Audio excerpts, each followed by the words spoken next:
Welcome to this week's episode of the Drama Club. We talk about everything. The Rona, Harvey Weinstein, Andrew Gillum, and then May tells the crazy story of Jim Jones and Jonestown. Stay tuned.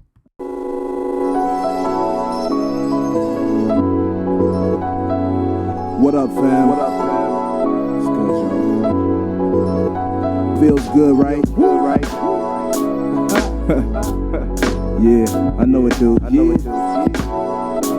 And without further ado, we broadcasting live from CA to NY. Oh, Andrew Gillum? That shit Who's is that? hilarious. Who's that? What is that? He ran for governor of Florida the last time, so in 2018, lost by this much. Supposed to be the next Obama. Good looking, black man, has all of the characteristics that you want in a politician. Tell me his name again. Sorry. Andrew Gillum. Andrew Gillum. Okay. Got caught Oh, I did see that yesterday. in a Miami hotel room with someone ODing on meth. Oh, the person was a gay escort, it says. Oh, is that confirmed? That's the New York Post. What's that? That's it. It's Kind of seedy, right? yeah. Ooh, he claimed, from what I heard, he said that they were all guests at a wedding, and he had too much to drink, and his homie was doing meth basically, and he's like, I've never done meth. Right. But I've also never done meth. I've also never been around anybody doing meth. Right. Like, You know, if you like- see somebody doing that in a hotel room, you're I'd be probably like, what? I'm out of here. Yeah. Especially if you're him, right? Yeah. Yeah. Someone with a bright political future. It just seems like an error in judgment. No matter what the story is, Oh, yeah. there's a lapse in judgment there. So, Oh, yeah. I don't know. Maybe RIP to his career. I don't know. Oh, yeah. I'm sure it's over. People have come back from worse, though. That's true. Anthony Weiner almost came back. Almost. He almost had it all, but he got greedy. Yeah. His dick was greedy. Greedy ass dick. Is he still in prison? I think he got out recently. Oh, okay. We should have been counting down the days. We should have had an Anthony Weiner alert. Oh, yeah. Weiner alert. Aw. Yeah, I had written down what's wrong with me? Elizabeth Warren on SNL. At the beginning of the week, that kind of was like a story that was, Yeah. it was controversial a bit. Yeah. And then it got overshadowed by like everything right away. I do believe people that are saying, though, like if it would have been Bernie who dropped out, he would have immediately endorsed her. Oh, for sure. Yeah. And she just, Yeah. gonna go on SNL. Yeah. I do have a kind of gotta hear both sides kind of thing about this. I do think she should have endorsed immediately. Yeah. Or Yeah. not like whatever. She should have endorsed. By the time she went on SNL, she should have endorsed. Right. But also, I don't like these people who are like, what is she doing on SNL, period? Like, go away. Yeah. What do you mean? Why? Yeah. Yeah. Bernie went on SNL during the election last time, and no one said Yeah. shit. Yeah. Who cares about that? Yeah. But, I mean, at this point, now I kind of feel like she would be doing more harm than good if she endorsed Bernie. Yeah. So she's kind Did of you like, see Yang endorse Biden? yeah. That's what Yeah. I'm saying. Like, they're kind of like, now it's like you're between a rock and a hard place. Right. I feel like, I don't know if that's a hot take. We just all need to get behind one person at this point. Like, Right. it's No, I think you're right. it's March. What is the Yeah. convention? Like September or something? Like, Yeah. that is too much time to be fighting amongst each other when we have a bigger problem. The Rona. The Rona.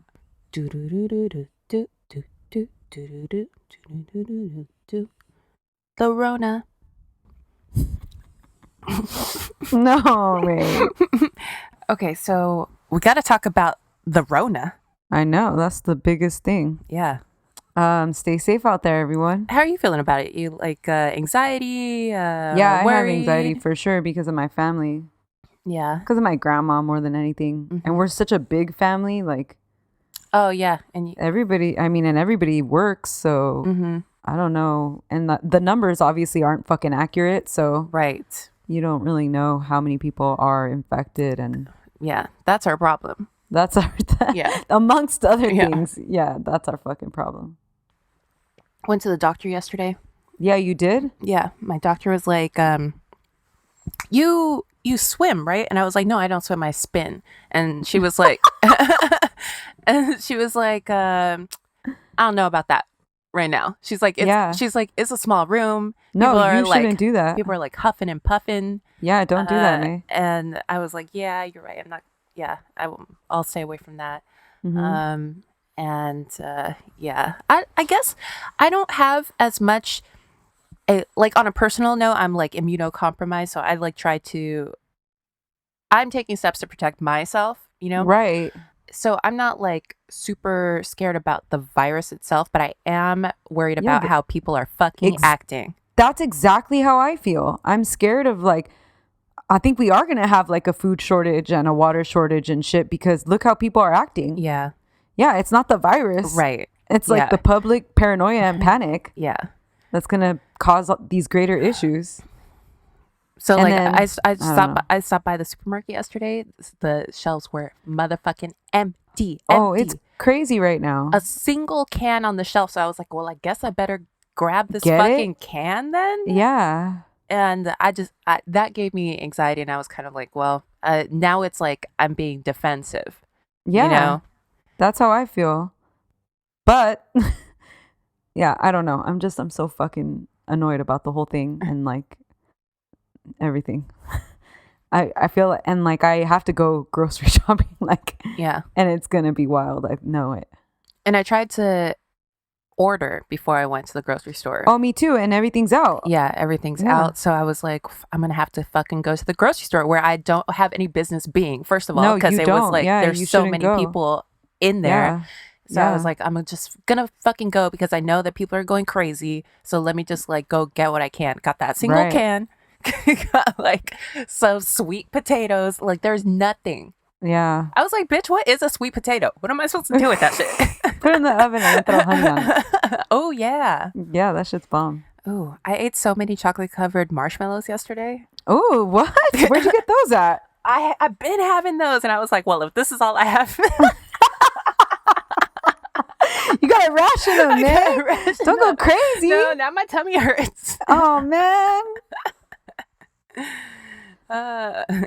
So everybody needs to stay safe, practice social distancing. Yeah. Please don't go out if you don't need to go out. Right. And don't get food for, I think the Department of Homeland Security says 2 weeks, right? Right. Yeah, get 2 weeks. But don't be fucking ridiculous. Yeah, because then you're forcing all of us to be fucking ridiculous. That's exactly what's happening. Like now there's going to be a shortage and now we all need to be fucking ridiculous. Yeah. Yeah, I'm so fucking annoyed by this. I think it's going to be like this for a lot longer than we think too. Oh yeah, for sure. Yeah. And people are like taking it lightly or ignoring it. And that's not. My dad was like kind of annoyed by it. He's like, it's like Y2K again. And I was it like that? And I was like, let me tell you the difference between Y2K. And during Y2K, we had President Bill Clinton, who is a lot of things, but he's a motherfucking competent leader. Yeah. You know? Yes. So, yeah, we didn't have to.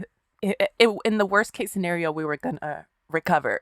And the moment came and went, and then everybody calmed down. Yeah, exactly. We're not going to have some like pinpoint moment like that here. Mm-hmm. If anything, I'm prepping that I think he has it, and he's going to say that he has it, and then people are going to freak out even more. Oh, you think so?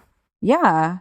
Unless he tries to hide it, but I don't know how he could try to hide it. I think if he has it, he's not going to say that he has it, and they're going to say, oh, he's in self-quarantine. Oh, okay. Because he's an idiot. But even if he self-quarantines, I think that's enough to send the public into like complete panic mode again. Oh, maybe. You know, Ivanka's in self-quarantine. Yeah. Justin Trudeau and his wife who tested positive are self-quarantining. And that, they very healthy. Mm-hmm. Young. Competent. Yes. So we don't want to get the coronavirus.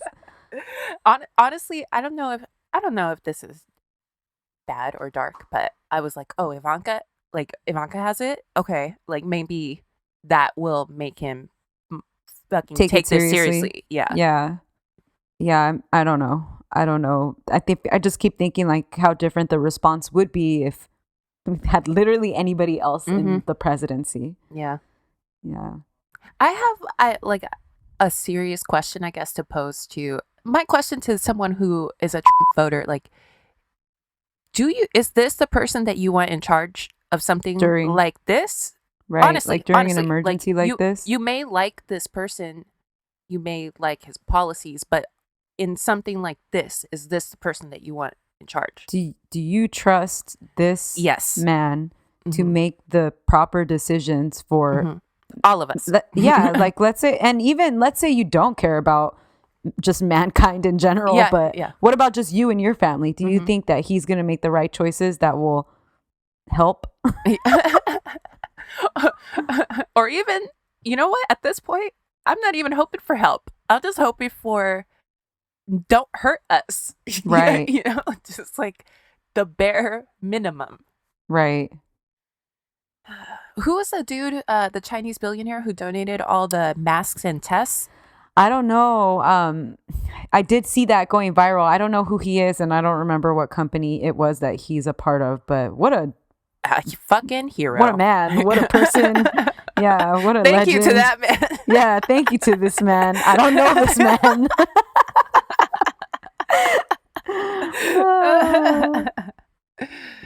And also, I think there's light at the end of the tunnel because in the epicenter of the virus, the Wuhan province, they went from the peak of 15,000 cases in one day to yesterday 15. It was like 3 or something. Yeah.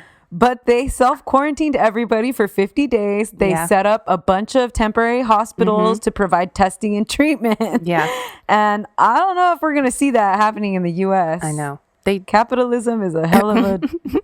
Didn't they test 10 million people within the first couple of weeks or within the first month? Yes. We're in March. This has been around since at least January in the U.S. Yeah. And so, I don't know. Yeah. It's not looking great. Did you see the guy who got on the JetBlue flight? No. He tested positive, and knowing that he tested positive, he still got on the flight. Oh, God. And then I think it was from Florida to New York or New York to Florida, something like that. And then when they landed, he told the flight attendants. So then they had to like keep everyone on the plane. What a asshole, man. JetBlue made a statement saying they've banned him for life from using their airline. Yeah, what a dick. Yeah. I'm sorry, you're a fucking dick. Yeah. If you're feeling sick, fucking self-quarantine. Yeah. Don't be a dick. Even if you're not feeling sick, because some people are just carriers. Yeah, some people are asymptomatic. Yeah. Seriously, like just do the right thing for fellow mankind. Stay inside. Don't go outside if it's not necessary. Don't hoard shit. Yeah. Don't shake hands. Don't shake hands. Be mindful of others. Be helpful if you see people who are older. Yeah. And you can help them. You know, they're the at-risk age group. Yeah. And we should help them because we are, like, I'm talking about me and May. Like, we're younger. I know a lot of our listeners are younger. Yeah. We will be okay. You know, it's not about us. It's about everyone else. This old lady at the supermarket tried to take my cart from me after I was done. And I was like, no. I grabbed the sanitizers and I wiped it for her first. And I was like, no, don't just grab stuff like that. And she was like, oh, yeah, you're right. Yeah. People are just scared, you know. They're like not thinking right. And it's causing this like greater like social panic. It's crazy like to see how like it creates this social paranoia and like panic, right? Like it's scary because like this is like, I don't know. Imagine if it was something really dire. Yeah. I'm surprised, honestly, we haven't seen more looting and stuff like that because I think it's going to get to that. I mean, I hope not. I hope not too. I have some hope in our fellow man. I don't know if that's, I don't know. Maybe I shouldn't. But maybe that's naive. Maybe that's the romantic in me. I really want to. Does anyone have any like book recommendations that are like disaster? I would like to read like a disaster book right now. God damn it, man. Like Lord of the Flies-esque, except I don't like Lord of the Flies, so not that one. I remember reading Lord of the Flies when we were little. Yeah, when we were little. I hated that fucking book. I don't remember it like enough to feel any kind of way about it. Someone said that shit would never have happened if they were little girls. Like if they were little girls, they would That's have true, built though. like a little society. They would have been thriving.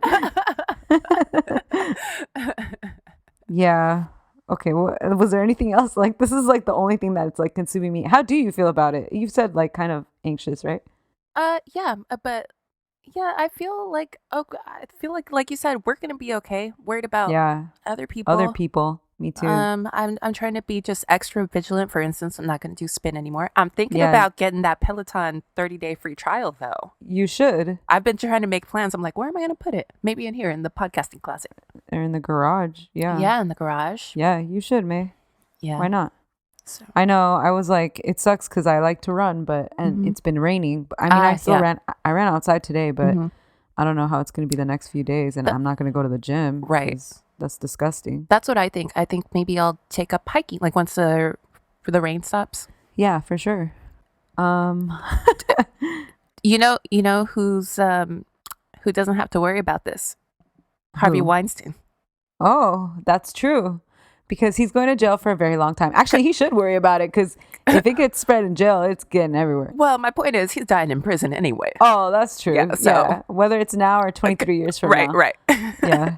At Harvey Weinstein. At minimum, because he's also, but his sentence, okay, because he's also on trial here in Los Angeles. So that civil trial? No, criminal charges. Fuck. So if he gets convicted of criminal charges here in LA, his sentence will most likely be concurrent, right? They can't, like a separate judge can't tack it on. Yeah, so 23 years he's going to be in prison.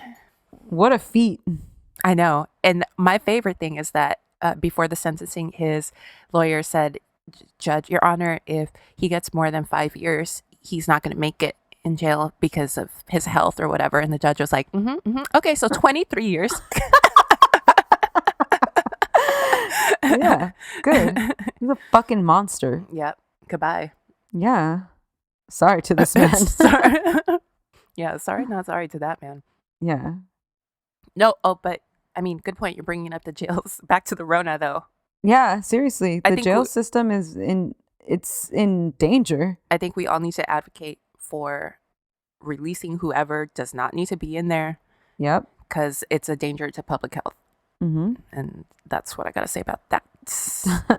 Also, another thing about jail, they have to pay for their soap. Did you know that?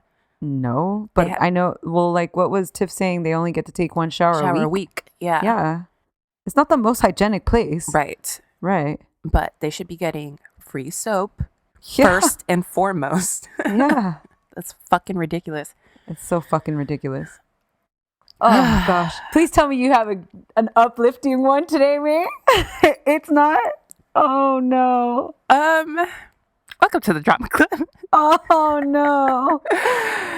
My name is May. It's your girl, Steph. And this is the podcast about viruses, viri. Drama, celebrity scandals. Is there anything more dramatic than the corona right now? The Rona. My story. Oh, damn it. Okay. Because wait, hold on. So what is this podcast about? Celebrity, scandals, gossip, drama, biography, sports, news, et cetera, et cetera, et cetera. Hoarding.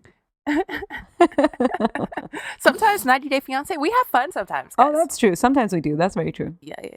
So I'm doing the story of Jonestown. May. Oh no, I am excited though. This is wonderful. I love this. I mean, this sounds so bad. Yeah. No, but I know what you mean. Yeah. Yeah, this is such an interesting one to me, and it's every time like I remember Jonestown, like because I remember the first time hearing about it and like getting into that fucking hole. Yeah. Then every so often you'll be reminded of it or something, and I similarly get into a fucking hole again. Yeah, for sure. Yeah. This is one of those things for sure that like when you did the Heaven's Gate. It's so interesting. When I first heard about it, just like captivated me. But I don't think I understood the scale of it until I was much, much older. And Jonestown is like fucking 12 times that scale. It's fucking crazy. I wrote cult alert. Okay, so for this, I listened to the podcast Case File and their 3-part series on Jonestown. I cannot praise the work that they did over there enough on this topic. It's very thorough and well researched. And a couple years ago, I read the book The Road to Jonestown, Jim Jones and the People's Temple by Jeff Gwynne. And that's another great resource if you really want to get into the weeds on this thing. I wish I would have had time to reread that, but... Dude, that's ridiculous. The Rona. Yeah. We got other things. Mm-hmm. Okay, so James Warren Jones, a.k.a. Jim, named after his father, was born on May 13th, 1931 in Crete, Indiana. His mother, Lynetta, said that when she was in labor, her dead mother appeared to her, and that led her to believe that she was giving birth to a Messiah. Oh my gosh. So, I mean, right up, like, at the jump. Yeah. There is some insane shit going on here. Yeah. The Joneses were extremely poor. And remember that this is around the Great Depression. So Jim grew up in a shack with no plumbing. Think of that Dorothea Lange photograph where it's like that woman in the Dust Bowl who's like that. That's like what I immediately came to mind when I heard that. With the great, yeah. You always do, right? Mm-hmm. That picture's so crazy. So this family was very dysfunctional and cold to each other. James Sr. suffered lung damage from fighting in World War I, which made talking difficult. So he never really spoke, at least not about anything of substance, just like yes, no, because it hurt, you know? So little Jim kind of just grew up isolated in this silent, icy home that made him feel neglected, lonely, and ashamed. This made it difficult for him socially once he started going to school. However, as far as his studies went, it turned out that Jim was incredibly smart, gifted even. And even as a kid, took particular interest in philosophy, politics, and the lives of leaders of movements like Stalin. Oh, my bae Stalin. Marx, Mao, Gandhi, and Hitler. But those dark inner feelings weren't going anywhere, and they were even apparent to people around him because one of his neighbors took pity on the lonely boy and started taking Jim to Pentecostal revival services so that he could have some sort of social interaction. But these were those, and like I'm really sorry if this is offensive, maybe it isn't, but I'm going to call them religious extremists. right. These are those people who were speaking in tongues and like supposedly healing people and shit. Right, and like fainting during church and shit like that. Yeah, that thing. What is that documentary? Child camp? No. Jesus God Camp. camp? Jesus Camp. Yeah. Ooh, that's a good one, guys. Yeah, really good. Yeah. That's got to be streaming somewhere. Try to find that if it's up somewhere. Seriously. Watch that shit. Yeah. Anyway, so what I mean is like this wasn't fucking Sunday school. Mm-hmm. Anyway, Jim got obsessed with church.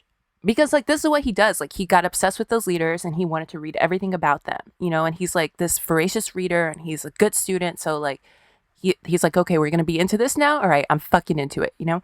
Right. Yeah, so he got super obsessed with church. And this actually worried Lynetta because she believed in supernatural stuff, but she didn't believe in God. So this, like, made her uncomfortable. Right. Which is weird because she thought he was the Messiah, but, like, she's fucking weird. Mm-hmm. Meanwhile, Jim is getting so into all this stuff that he starts preaching. He's a child, mind you. Mm-hmm. So first he starts preaching to his many pets and various animals that he captured, and later in his teens to other local kids. But the kids still didn't fuck with him because now look how fucking weird he is. Like, this is fucking weird. Right. Also, he got obsessed with death. Oh. One childhood acquaintance claimed that Jim stabbed a cat to death. What? Red flag. Super red flag. Oh my gosh, May. Mm-hmm. So this is around the time that Lynetta had enough and she put a stop to him going to church. But Jim was still into preaching, so he kept doing that. One of the things that really drove him was the fact that he looked around and noticed a lot of racial inequality. Remember that we're in the 1940s now, so pre-civil rights era. And Jim was absolutely horrified and disgusted by this and wanted to find a way to make a difference. And let me tell you, it shocked me how many times I said to myself, like, this guy Jim, he's got some good ideas. I know, but I know. Ugh. Anyway, James Sr. was in the KKK. That motherfucker Also, can't even talk. Do you think that Jim like kind of used this as a front because he knew that minorities he could take advantage of? Oh, 1,000%. I'm going to get into that. Yeah. Okay. But he did really believe in it though. Like, yeah, you don't think it was all for show? It's for show for a different thing that I'm going to get to. Okay. But he did really like care about this. Okay, so because his dad was in the KKK. Right. So he saw firsthand like how ugly that was, and as soon as like he was old enough to understand what it was, like that was a wrap between the relationship with him and his dad. He was like, no, fuck that. And he never really spoke to his dad after that. Mm-hmm. And especially after Lynetta divorced him. So he didn't really fuck with his dad. Then Jim met Marceline Baldwin, a nurse, while he was a senior in high school and working as an orderly at a local hospital. After he graduated with honors, he and Marceline got married in 1949, and he attended Indiana University Bloomington and made straight A's. But once again was very socially isolated with not a single friend. By this time, Jim had become agnostic about God. This wasn't something that made a difference to him either way, as his focus had become civil rights. But despite this, the area he thought he could make the most difference in was at local churches that were, quite frankly, racist and resistant to integration. Right. So in 1952, he became a student pastor at a Methodist church. But he eventually got kicked out when he tried to integrate the congregation. Jim really wanted to walk the walk when it came to this passion of his, so he and Marceline very deliberately started what they refer to as their quote-unquote rainbow family. And they adopted 3 Korean children, a Native American child, a black child, and much later a white child. But the adoption of children of different races was something that was very radical and extremely rare at the time. When Marceline walked around holding her black son, a woman literally spat on them. They were literally the first white family in Indiana to adopt a black child. Right. So again, I'm like, oh, good for you. Like, it is weird. You know, it was a weird thing to feel about this monster. Yeah. So Jim and Marceline also had a biological son. So we're talking 7 kids in all. Besides churches and their own family, Jim actively did the work to integrate local businesses, the telephone company, the police department, and a hospital. Jim, in his never-ending quest to move society towards a place of greater equality, became at first attracted by socialism and then later full-on communism after attending Communist Party meetings in Indiana. So Jim thinks to himself, how can I spread communism in the United States? It's a thought we've all, it's all crossed through. What American can't say that hasn't crossed their mind? And he's like, I know, through the church. So this is like kind of what you're saying, that everything else kind of becomes a front to spread communism. Okay. The church, the civil rights thing, it all becomes just a part of this. Right. So he buys a really old abandoned church and starts his own church. And to attract attention and bring in larger and larger flocks, he borrows some of the stuff he saw back when he was a kid from the revival churches, speaking in tongues, healing people, etc., right. aka scamming. So notice this is when things start kind of going off the rails. Not to mention that he was really progressive, obviously on race and equality. And he brought in contemporary music and he wore aviator glasses. He wasn't a regular preacher. He was a cool preacher. Right. He wore a beanie and a long rosary, Anyway, so obviously this is appealing to a certain type of worshiper, particularly young people and people of color who didn't feel welcome or didn't feel like their values aligned with the other congregations around them. So it's 1956, and Jim's church, now called the People's Temple Christian Church Full Gospel, is motherfucking poppin'. Right. People who come to a church wanting to be healed are obviously desperate. I'm not talking about spiritual healing. I'm talking about like literal, like I broke my leg, heal this shit type of people. Or like drug addicts. Yes, drug addicts. A lot of drug addicts go to church to find sobriety because they literally have no other nothing else to turn to. Yeah. Mm-hmm. And Jim, he knew that, and specifically courted these poor, desperate people to milk them dry in some cases of their life savings. Right.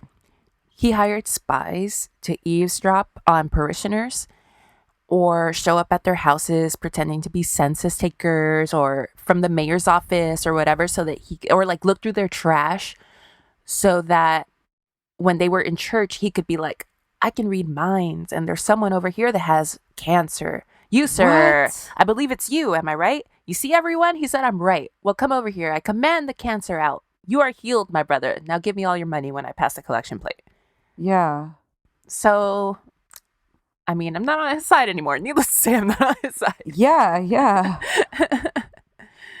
Or like, remember what happened to Andy Kaufman in Man on the Moon, like where he goes to the Philippines and someone like pulls the cancer out of him and it's like just like balled up shrimp or something in his hand. He was doing that. He was doing literally that, where he would like pretend pull something out of people and it was like just like balled up meat or something. Shut up, May. Yeah, so evil. Yeah.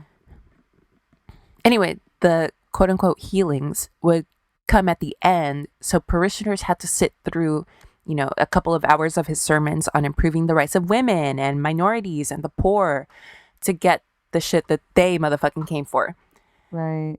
So that's how he justified his actions, I fucking guess. Like, he started straight up, I don't know, just like hiding the communism. You know, like force feeding them the communism.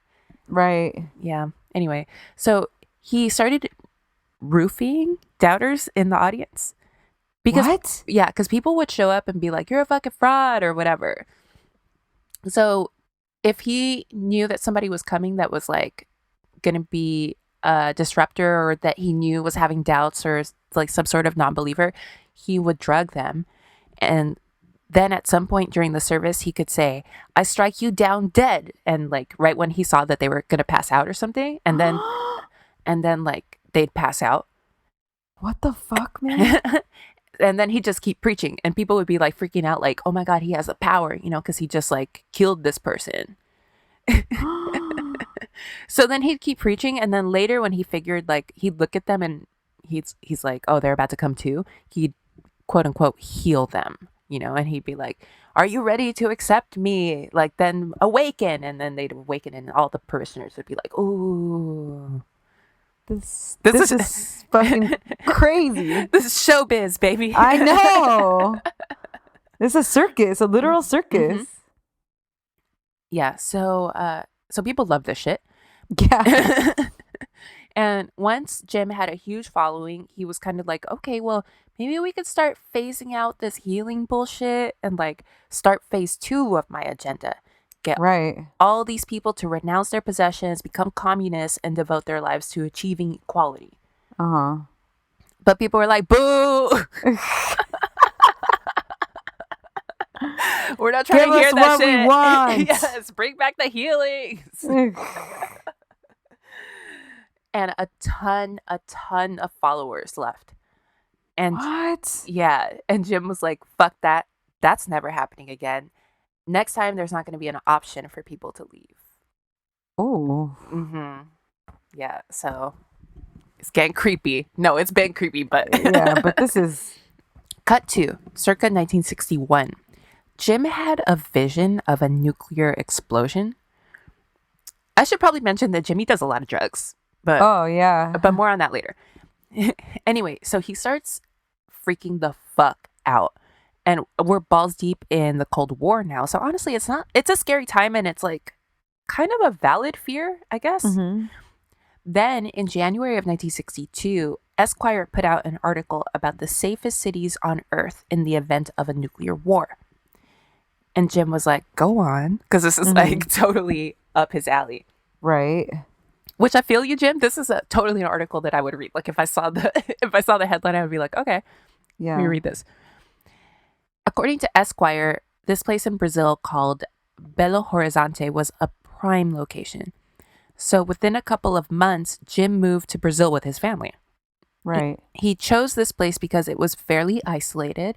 So he figured if he were able to move his whole congregation there in the near future, it would make it very difficult for people to ever leave again, because he was still salty about the last time he lost hella followers. Okay. But it turns out this was a bad move for the Jones family. First of all, it turns out the Portuguese language is hard, guys. You don't say. So, the Joneses couldn't pick it up, and obviously that's going to be a problem. You're in fucking Brazil.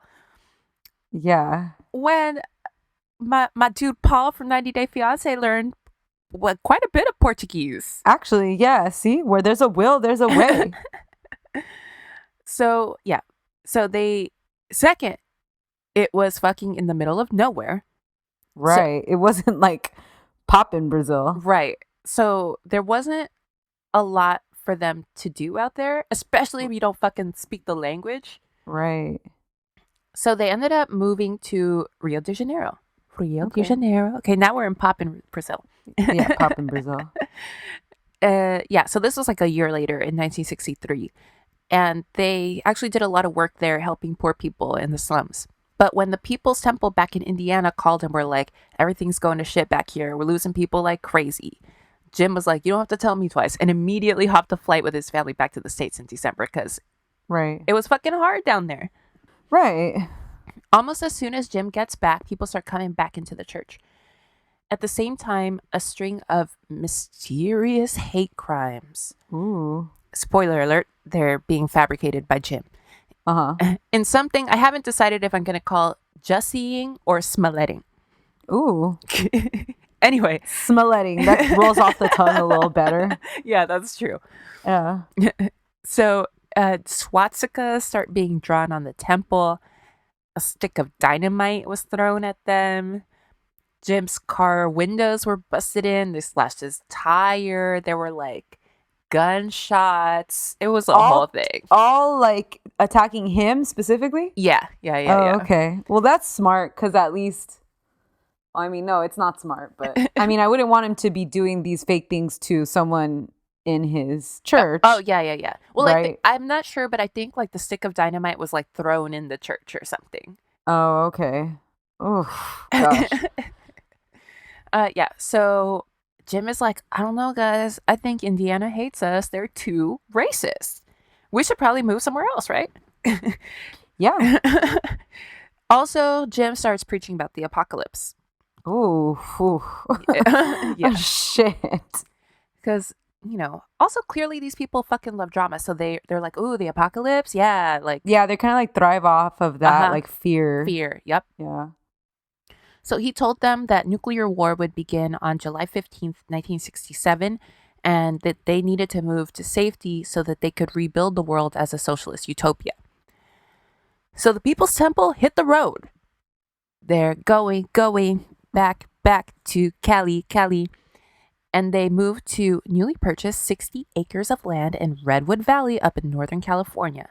Ooh, nothing to do over there, but talk about the apocalypse. I'll tell you that much. There's wine though, so then though was there at that time? Uh-huh. Yeah. Okay. It's like on the outskirts of like Mendocino. God turned this water into wine, baby, for us. That's what I was thinking with the Rona. I was like, well, I got cases of wine. Yeah. Okay, so some people go obviously because they believe in Jim. Others because they just don't want to be left behind, Right. You see that's your community. Yep, exactly. You see your community all leaving. You're like, well, what the fuck do I have left out here, Yeah. But the point is, we are now far enough away from Indiana and isolated just enough that if anyone starts having doubts, it's going to be really tough for them to just leave the church, Yeah. Like back in Indiana, you just didn't show up next week and you kept your job at the local bowling alley or whatever. You still had a barbecue on Saturday with your neighbor. out in California, you don't really know anybody. You sold everything to move out there, and your life revolves around this church. So you're stuck. Yeah. I hate this so much. Yeah. He isolated them. This is on purpose. Yeah, he's an abuser. Mm-hmm. Okay, so it's hard to say exactly how many members of the People's Temple there are now. Maybe close to 1,000. I don't know. And they all live in and around this property called the Ranch. It's basically a commune. Mm-hmm. Jim's nuclear apocalypse prediction date came and went, but it doesn't seem like that bothered very many of his followers, which I feel like that would bother me. You know, like if you're like, I'm the Messiah and I predict this date and like nothing happened on that day, I'd be like, well, maybe you're not the Messiah then. Maybe you're not maybe you're not all knowing. But these people are like blindly following this person. Mm-hmm. That's what becomes so dangerous. And he's been grooming them this whole time. Yeah. Like, he's been striking people dead in church and bringing them back to life. Right. So, I mean, it's just one small little mistake. You know what I mean? Everybody makes mistakes. Everybody makes mistakes. I mean, if you saw a stick of dynamite being thrown your way and like this guy saved you from it, you would fucking believe everything he said. Okay, so around this time, he had started to chip away a little bit at the facade that this quote-unquote religion had anything to do with God. And he began to be more open about this whole thing basically being a vehicle to introduce people to communism. Uh-huh. In the community, members of the People's Temple ran soup kitchens, animal shelters, adult education centers, free legal aid clinics, food banks, homeless shelters, employment centers, funded scholarships, you fucking name it. Once again, some good fucking ideas. Not gonna lie. Jonestown sound pretty good right about now. Tell you one thing, all that isolation, they're not gonna have the Rona. Oh, they sure ain't. But get this is how they made their fucking money. Uh-huh. They bought old folks' homes and assisted living facilities, and they made the residents sign lifetime care agreements in exchange for handing over all of their Social Security checks. Wow. Yeah. So, like, they're like, we're going to take care of y'all. Don't worry. You're going to be well taken care of, but give us all of your money. All of your motherfucking money. God, that sounds hella illegal. It probably is, yeah. Yeah. And on top of that, they got paid by Medicare, you know, because they're like, right. It's an assisted living facility. Yeah. Yeah. So they're getting paid, I think I heard it was $300 per patient, which is a lot of money at that time. Yeah. Plus they're getting all those checks from Social Security. Uh-huh. This is crazy. Yeah. And, you know, all they have to do for that Medicare money is like, take their fucking blood pressure. And like change their sheets. Yep. Yeah. Hand out their medicine. Uh-huh. That's crazy. So they're making fucking paper. Right. And that's how they funded all their social programs. Okay. Okay. So now it's the early 1970s. And Jim's dream, for all intents and purposes, kind of came true. He's like, I actually did this shit. Wow. Yeah, I mean, that's crazy. Yeah. So then he's like, fuck it. Guys, I'm going to be real with you. There is no sky god. The Bible is stupid. Sky god. I'm the reincarnation of Gandhi, Jesus, Buddha, and Lenin. Call me father, call Marceline mother. I am your God. I mean, that's a time to make this statement, right? Like, right. Yeah, he timed it well. Yeah, because things are going well. They're looking around and they're like, we got all this wine. Right. We're feeding the poor, help the sick. Like, right. Right. You're exactly right. This is the time. So he's like, guess what, guys? We're all going to be celibate now. Oh, what? I'm out. Never mind. Jonestown not sounding very good to me anymore. Fuck it. I'm out. No more rubbing butts. All that shit is doing is distracting you from the work we need to be doing in the church. Okay. Especially that gay shit. Gay stuff is gross. Oh, shit. I bet you guys can all have a small idea of what's coming. Cut to December 3rd, 1973. And Jim was arrested for masturbating in a movie theater restroom and soliciting a male sex worker in MacArthur Park. Wow.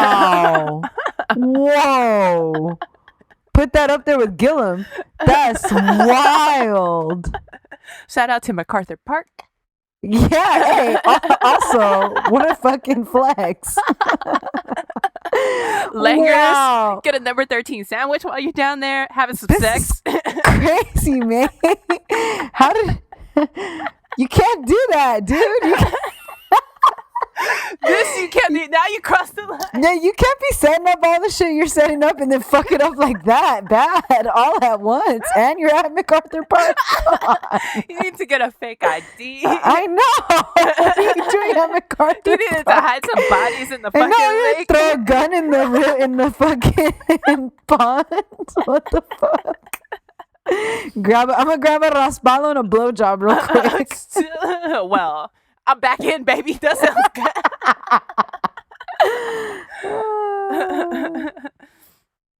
That's where the headquarters should have been. I'll tell you one thing. If the Jonestown headquarters were in MacArthur Park, where I could get Raspado and elote and a Langer sandwich, shit.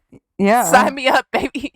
Okay, so after his arrest, get this. Okay.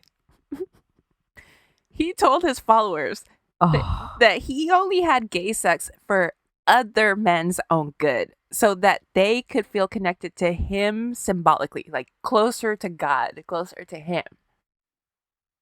Okay. And that everyone else on earth is gay, and that he was, quote, the only true heterosexual. Wow. That's my favorite part of the whole story. Yeah, I can't even wrap my head around like how he's trying to explain it. Like He got caught with his dick in a man's butt. yeah. Or But he's actually, the only true heterosexual. yeah. Actually, I don't know if he had his dick in a man's butt or if a man had his dick in his butt. Hey man, some say potato, some say potato. Jim Jones sounds like a top to me, though, so. So I'm just gonna. Oh, that's a wild guess. People will surprise you every day. This is just one of life's little surprises. So, like you said, the arrest kind of shook not only Jim, but his inner circle. Well, yeah. Because in an instant, he put everything that they had been working towards at risk. So Jim promised that he would no longer have anonymous sex. So apparently this was obviously not his first time. And what was he doing all the way out in MacArthur Park anyway? They're in Northern California. That's what I'm saying. Yeah. Yeah. So this is like he probably did like a weekly road trip. Right. See you later, Marceline. Gonna go get my raspado. Oh, man. Okay. So no more anonymous sex for old Jimmy. However, no, and this is where like it's sad. That unfortunately meant that he started preying on countless numbers of his own followers. Right. Yeah, so he manipulated them, of course, telling them horrific stuff along the lines of how he explained away the gay sex like it was for their own good. Just really disgusting, abusive behavior, obviously. Make no mistake, this man was a sick fucking psychopath, and just when you think he couldn't hurt people any other way, he starts to find new and worse ways to abuse and prey on people. Right. So aside from abusing who knows how many of his followers, he had a handful of, I guess, like serious mistresses. Mm-hmm. One of whom he had a secret baby with. Oh, secret love. Because, he's supposed to be celibate. Right. So when she found out she was pregnant, he sent her away to Mexico for 9 months. And when she came back with the baby, he explained it to his followers like, oh, she got raped by Mexicans when she was doing missionary work down there, which is some racist ass shit you're supposed to be. This is real bad. Yeah. They're sending what did the president say? They're sending rapists and guns, drugs. They're sending drugs. They're rapists. Yeah. Something else, I don't know. Yeah. Anyway. So Marceline had a back injury at some point, which he said meant that she could no longer satisfy him sexually. So that's why he had to look elsewhere. Okay. Meanwhile, he's claiming to be celibate. Right. He's such a fucking asshole. Anyway, when Marcelina found out about the affairs, she tried to divorce Jim. But Jim told her that if she did or disparaged him in public in any way, that she'd never see her kids again. So she stayed. Wow. Also, fuck her too, though. Because, like, it took... Because he's cheating on you? Yeah. You want to be out? Yeah. Yeah. Anyway. But I don't know. Maybe he was, I don't know, abusing her. Maybe he brainwashed her. Who knows? Yeah. So Jim's goal is now outreach and growth. He takes out ads in newspapers across the country and sends followers to travel cross country on 18 buses, just scooping people up. Addicts, people experiencing homelessness, rebellious college kids, whatever. They'd pitch that they had this beautiful, self-sustained land and wine country, which obviously they did. And, of course, all the good that they were doing in the community. And then they'd say, all your needs are going to be taken care of as far as room and board and clothing, etc. Mm-hmm. And all you need to do is sell all your belongings, if you had any, and get on the bus. And a lot of people did. Membership swelled to just over 2,500 by 1973.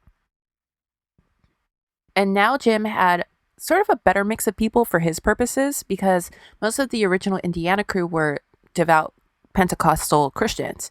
And that just wasn't his vibe. So it was in his best interest to like mix things up a little bit. Right. Meanwhile, Jim is out of his mind on methamphetamines. Ooh. Okay. Spice it up. He takes them to stay awake and rarely sleeps. They also make him extremely paranoid, which is not a good look for someone who's having visions of nuclear apocalypse. So he starts hoarding his followers' money. If they didn't work full-time for the church essentially for free, he required that members give him 25% of their salaries and to gift the church any valuables they own, including jewelry and property. Oh, wow. So now he's raking in 20 grand a week. And when his followers start to ask where the money's going, he says that he's planning on building them a new, vast commune. Yeah, so what is that called? Foreshadowing. Yeah. That's when Jim started doing the thing that Jim fucking does, scamming, smoletting. He plants bombs, quote unquote bombs, in his office, poison needles in his clothes. What? He's shot at some point, complete with fake blood. Wow. And then he told his followers that he healed himself. Right. And once again, he's like, I don't know, guys. It seems like someone wants to assassinate me. Maybe we should get the fuck out of here. But let's just say that, for argument's sake, that you're one of his followers and this is all starting to make you a little uncomfortable. And you're like, you know what? This is getting too heavy. I think I want to quit.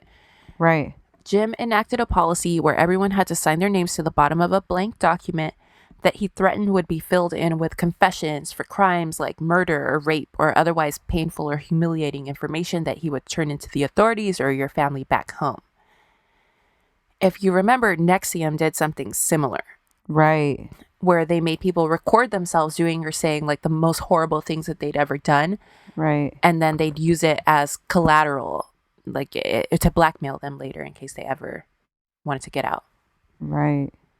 How did he get him to sign it? Under the guise of something else? Well, they're his followers, so they're going to do like whatever the fuck he says. So he's like, sign this blank paper and, you know, or else you're going to hell or whatever. Right. Anyway, so I don't know if this is common because now, I mean, that's like 2 cults that we've seen do that. Yeah. So I don't know if that's cults 101 or what. Yeah. Yeah.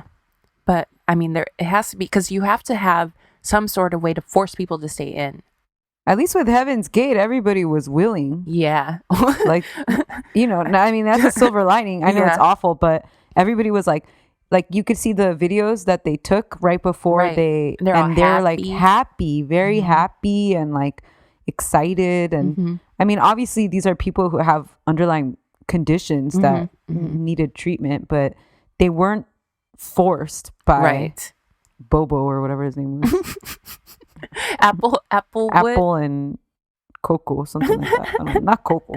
I don't know. Dodo. Did you ever watch that movie, Coco?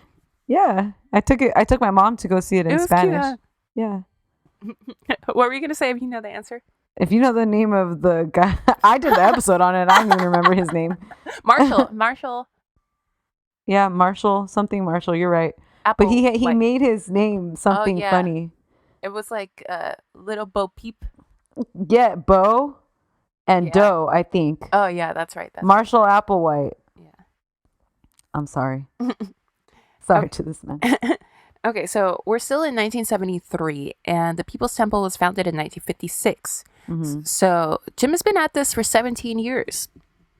Quick maths. So as you can imagine, there are now some kids and young adults that have been in this, most if not all of their lives. Right. This is what I think about Scientology. Mm-hmm. I need a scary sound. I can't think of one. Who's the person that makes you saddest as a Scientologist? Elizabeth Moss is up there for me because she's up there. Because my girl be acting. Yeah, but I don't necessarily like her that much. Something about her bothers me. I think it's like, I think she's kind of stuck up. Oh, she is. Yeah, and so I'm not a huge fan anyway, so I'm like, I'll take that L. She's stuck up because she's good at her job, though. It's like Michael Jordan.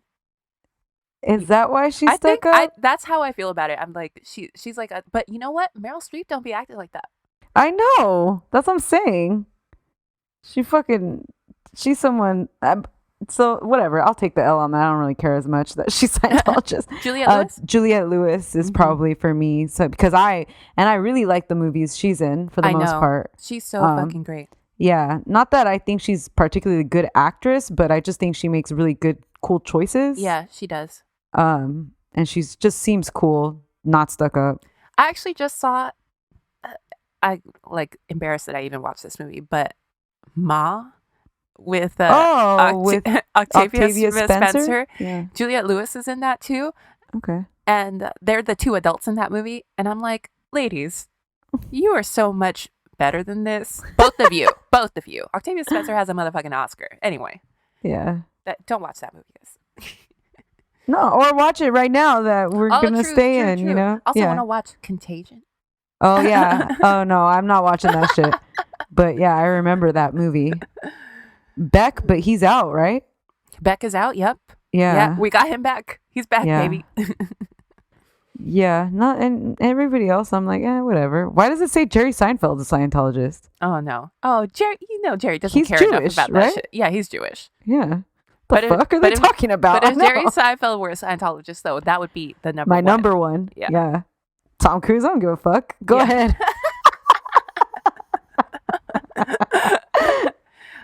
Aren't you glad that they never got Nicole? Yeah, super glad. Yeah, she would be up there. She would be my number one, probably. Yeah. Okay, so anyway, like I said, there's people who have been in this all their lives. At this point, a group of 8 college kids who grew up in the People's Temple tried to defect. They became known as the Gang of 8, or the 8 Revolutionaries. They kept their plans secret from everyone, including their families, because they had already been threatened when they went away to school that if they ever tried to leave, that they would be killed. Wow. Mm-hmm. So props to these brave kids. I can't even tell you, the balls that it took to even attempt to do this. Right. Anyway, so the Gang of 8 sent a letter to Jim calling him and the People's Temple hypocritical. They called him out on the celibacy issue, which is like kind of an open secret at this point. Right. They asked why the church leadership was basically all white. Ooh. If one of the main missions of the church was supposedly racial equality. Oh no, these kids are asking too many questions. I'm scared for them. Hashtag cult so white. And they called him out on how the money was being used within the church.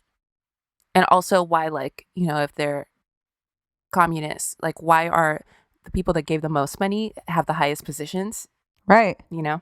So all very fantastic. Valid. Yeah. Yeah. So when Jim read this letter, he was pissed, to say the least. He started a campaign of actively harassing them, sending them threatening letters, taking out obituaries and their names in the newspapers, parking hearses outside their houses. These are kids. These are Yeah. yeah. And also remember, they don't have their families, Right. because their families are still in it. So it's like they have no one to turn to. Right. Yeah. So it's absolutely horrible. So again, good for them. Jim took this defection as a sign that more people were about to start leaving the church.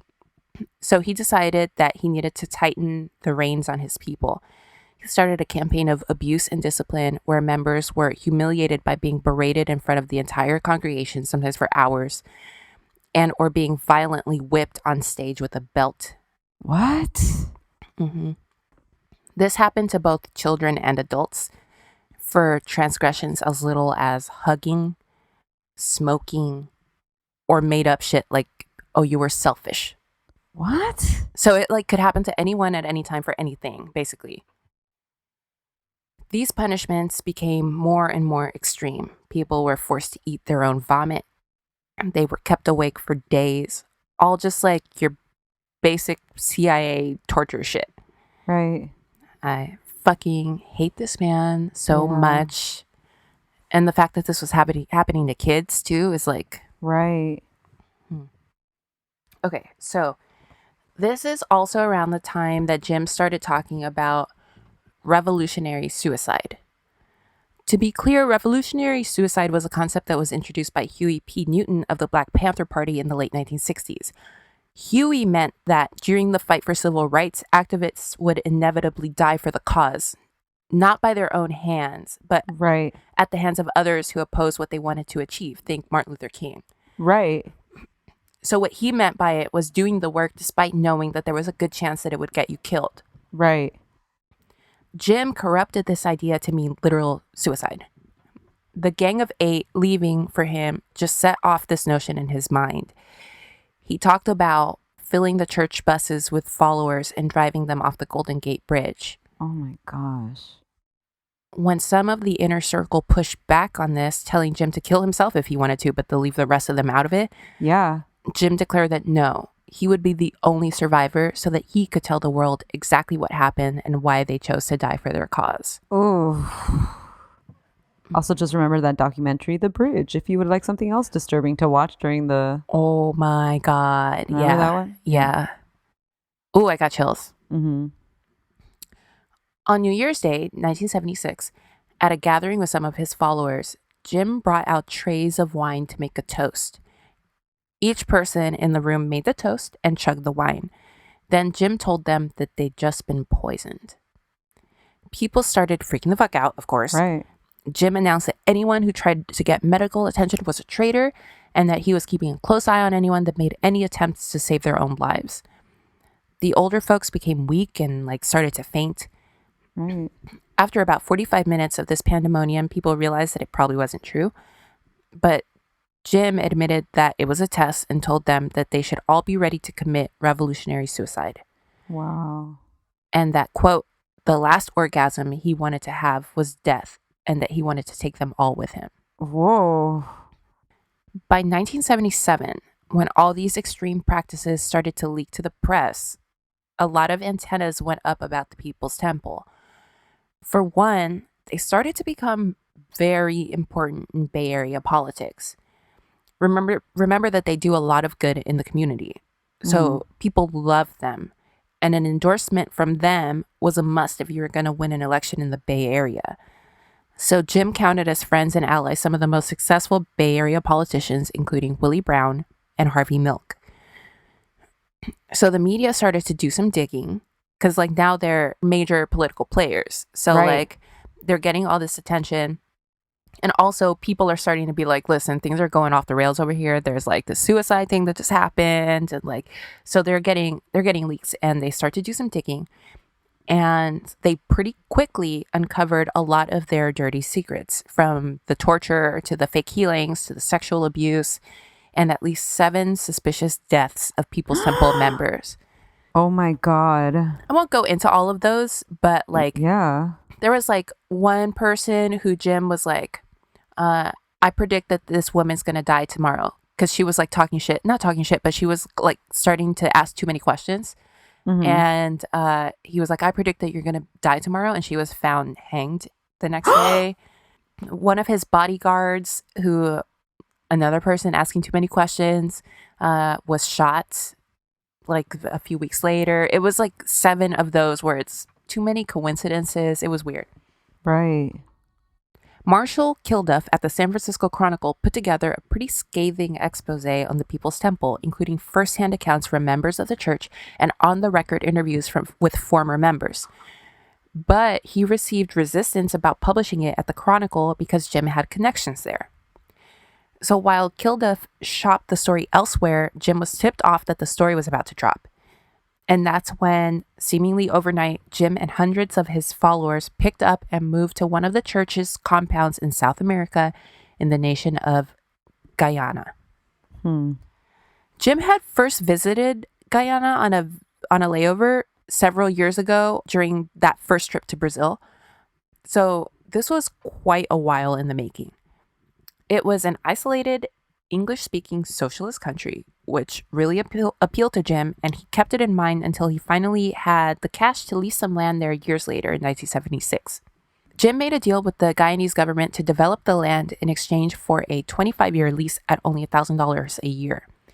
So Jim snatched up the patch of jungle and dubbed it Jonestown.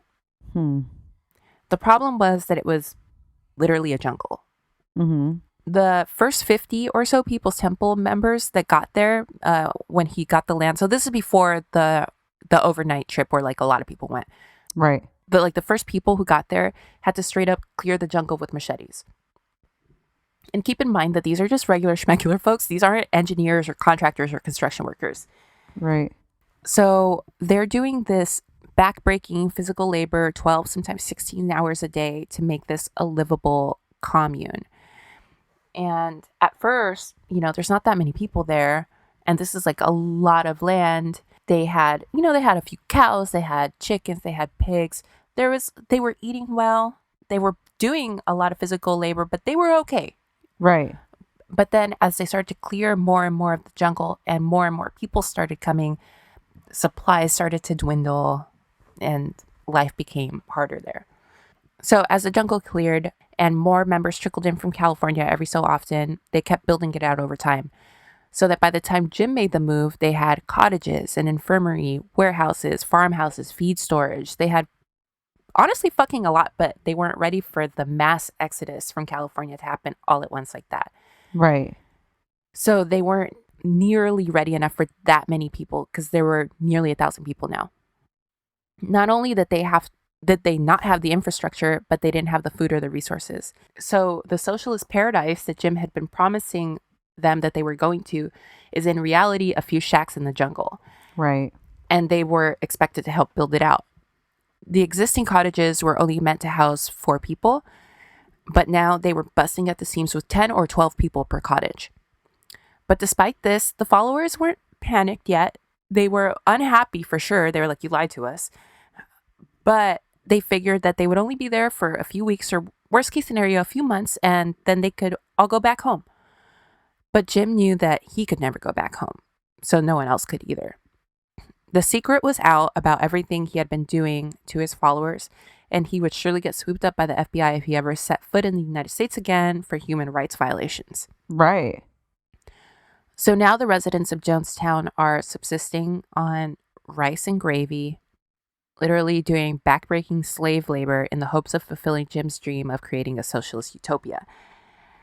Jim cut off all communication from the U.S. to Jonestown residents and started making shit up about what was going on back home.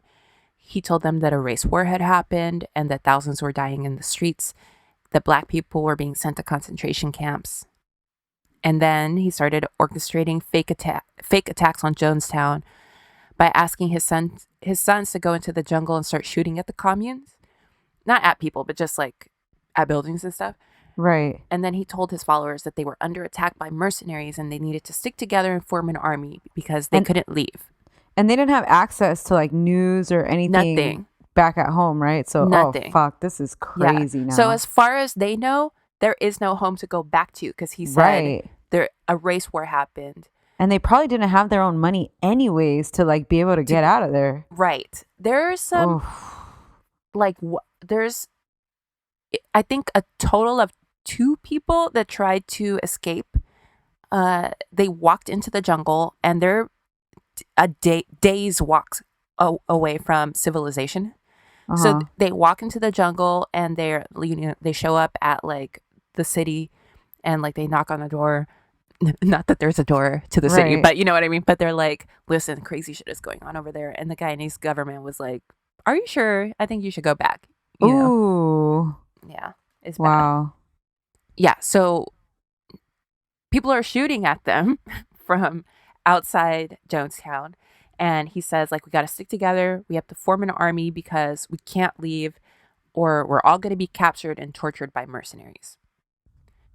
Meanwhile, he's still out of his mind on meth. So he's staying awake for days at a time, constantly speaking into the commune's loudspeaker, talking about the apocalypse, the deteriorating society back home, the merits of communism, and most of the time babbling nonsense. So now people are freaking the fuck out. Right. And they're like, Jim fucking lost it. It's obvious, you know? Right. But he still controls people through corporal punishment.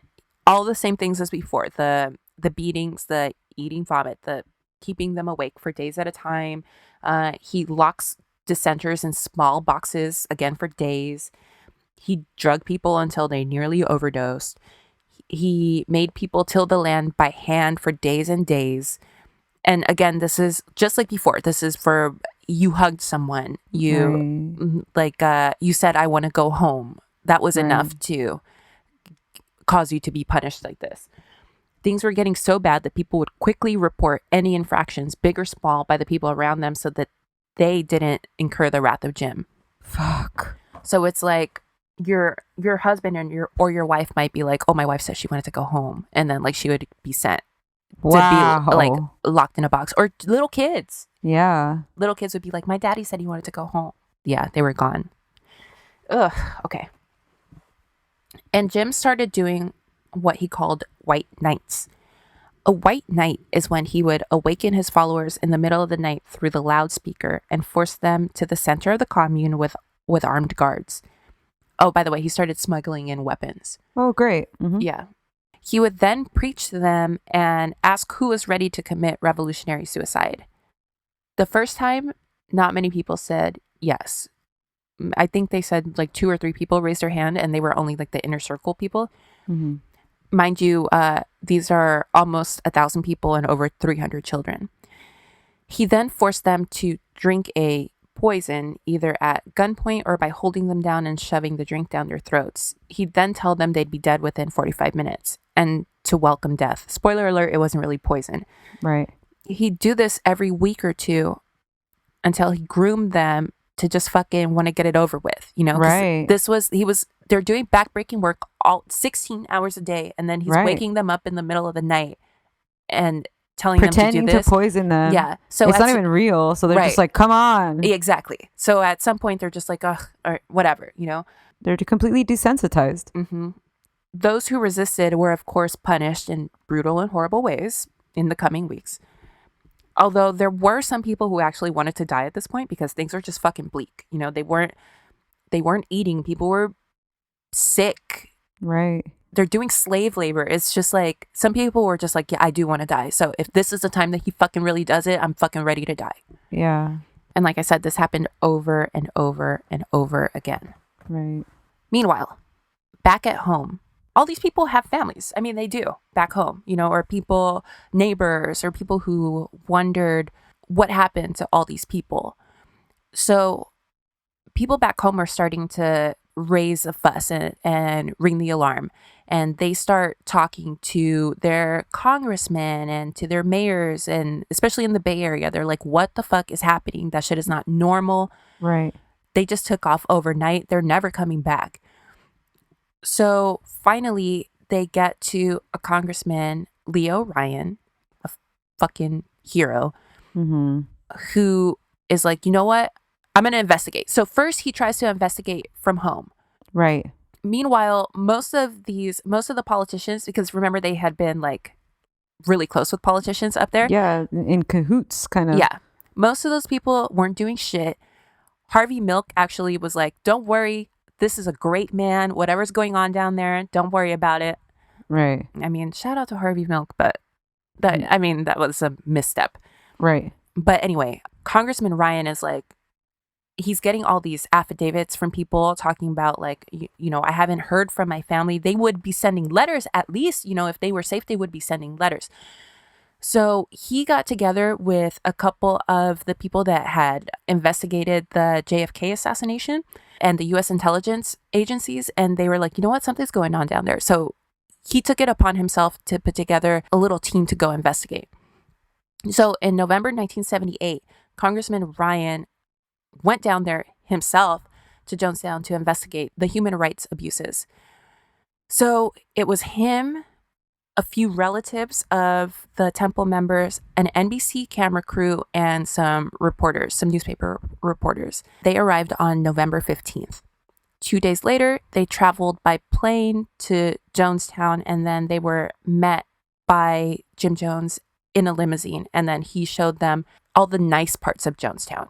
Right. There weren't very many, but like there were some things that looked okay, and he only let them see the people who weren't sick and who looked well fed.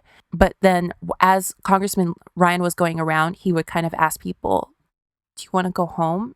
And right. Of course, people would not answer or not say anything, but they're scared. They're so scared. But he said that somebody slipped him a note like, oh, wow. I want to go home. And then he saw that some people would not reveal anything, like they wouldn't answer or something, but he could see it in their eyes that something was happening. Yeah. And then a member of the church, tried to attack him with a knife on the afternoon of November 18th. So they had to get the fuck out of there. Mm-hmm. So they immediately pick up. They're like, okay, we've seen what we have to see. We're going to go. Does anyone want to come with us? Mm-hmm. And 15 temple members were like, yeah, let's go. Let's go. Yeah, we want to go. Yeah. They head to the airport with Congressman Ryan. When they're getting on the plane, members of the temple show up with guns and just open fucking fire.